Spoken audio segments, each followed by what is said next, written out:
আসসালামু আলাইকুম। প্রায় দুপুর 12টার মতো বাজে। উঠেছিলাম তেঁতুল গাছের রোদের মধ্যে। সামনে ঝড় বৃষ্টির দিন আসতেছে। ঝড় বৃষ্টি আসলেই পাকা তেঁতুলগুলো পড়ে যাবে, সেগুলো আর নেওয়া যাবে না, নষ্ট হয়ে যাবে ধুলো ময়লাতে।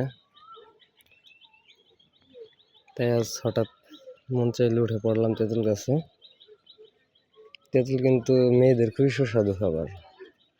সব মেয়েই খায় কিনা সেটা কিন্তু আমি জানি না, কিন্তু আমাদের আশেপাশে যারা আছে দেখি তেঁতুল কুড়াতে চলে আসে মাঝে মাঝে। দেখেন আমি কত উপরে উঠেছি,